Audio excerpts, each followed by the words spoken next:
সকল পেশার ড্রাইভার ভাইদের আমরা যারা গাড়ি চালাই রাস্তায় মহাসড়কে, কারণ আমাদের নিরাপদ দেওয়ার মতো মানুষ আদৌ জন্ম হয়নি এই বাংলাদেশে, হবে কিনা তাও জানি না। আসসালামু আলাইকুম।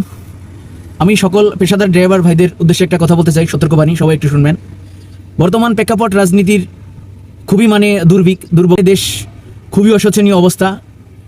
রাস্তাঘাট বিভিন্ন জায়গায় জামজট, তারপরে জ্বালাও পোড়াও, বিভিন্ন রকমের বিভিন্ন রাজনৈতিক দল এটা করতেছে। সাধারণ মানুষ বা ছাত্র জনতা বেশি জানেন আপনারা যে কোনো একটা জিনিস ঘটলে ছাত্র জনতার সাথে সাথে অ্যাকশন নেওয়ার চেষ্টা করে। তো অনেক দুর্ভিক্ষরা আছে যারা ভালো মন্দ যাচাই বাছাই না করে, ভালো মন্দ না করে গাড়ির প্রতি এদের সচল রাখার জন্য ড্রাইভাররা রাস্তায় গাড়ি চালায়। এই দেশের ভাবমূর্তি নষ্ট হয়ে যাওয়ার জন্য গাড়িতে তারা আক্রমণ করে, বিভিন্ন লোকজন করে। আসলে যারা জেনুইন একটা প্রাকৃতিক আন্দোলন ডাক দেয়, তো সেক্ষেত্রে তারা কিন্তু কখনো গাড়ি ভাঙচুর করে না, টুকাই মোকাই, তারপরে বিভিন্ন খারাপ যাদের ভাবমূর্তি দেশের নষ্ট করবে, যারা খারাপ, তারা গাড়িতে আগুন দেওয়া শুরু হতে, গাড়িতে বিভিন্ন যান্ত্রিক আগুন লাগাই দেয়, ড্রাইভারদেরকে মারধর করে। তো সকল পেশার কলিজার টুকরে ড্রাইভার ভাইদের উদ্দেশ্য করে আমি বলবো যে আপনারা যেখানে গাড়ি চালান সাবধানতা অবলম্বন করে বজায় রেখে আপনারা গাড়ি চালাবেন, কারণ আপনার জীবনের নিরাপদ দেওয়ার মতো মানুষ এখন আর এই বাংলাদেশে নাই।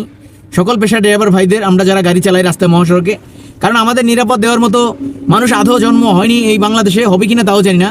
যে দেশের যে কোনো একটা অশ্লীলতা, যে কোনো জিনিস হলে, যে কোনো রাজনৈতিকবিদ বলেন, যে কোনো পেশার মানুষ বলেন, স্বামী স্ত্রী ঝগড়াঝাটি করে তারপরে কিন্তু রাস্তায় চলে আসে রাস্তা বন্ধ করার জন্য, ড্রাইভারদেরকে আক্রমণ করার জন্য।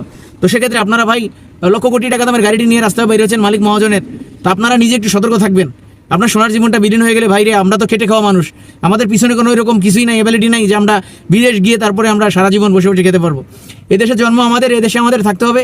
আমরা খেটে খাওয়া শ্রমিক, আমরা গাড়ি চালাই রাজপথের মহারাজ। আমরা এই প্রান্ত থেকে ও প্রান্ত মালামাল আমরা যত্ন সহকারে পৌঁছে দেই। এদেশের চাকা সচল রাখার জন্য আমরা সবসময় প্রস্তুত থাকি। তো সেক্ষেত্রে আপনারা একটু ভেবেচিন্তে দেখে শুনে রাস্তায় গাড়ি ড্রাইভ করবেন। যেখানে খবর নেবেন, আমাদের একটা গ্রুপ আছে, গ্রুপের মধ্যে আমরা যাবো খবর নিচ্ছি, সবাই খবর নেবেন যে কোথায় কি হচ্ছে না হচ্ছে, কোথায় নিরাপদ আছে, কোথায় সড়ক বন্ধ, কোথায় আন্দোলন হচ্ছে, কোথায় ভাঙচুর হচ্ছে, জ্বালাপোড়া হচ্ছে। আপনারা একটু সাবধানতা অবলম্বন করে রাস্তায় গাড়ি চালাবেন।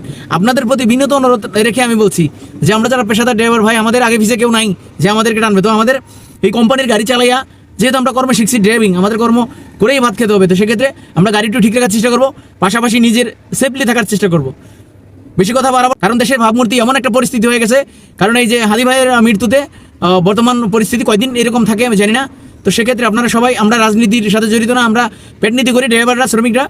তো সেক্ষেত্রে আপনারা একটু খেয়াল রাখবেন, কজন নজরে। ওকে, খুদা হাফেজ, ভালো থাকবেন সবাই।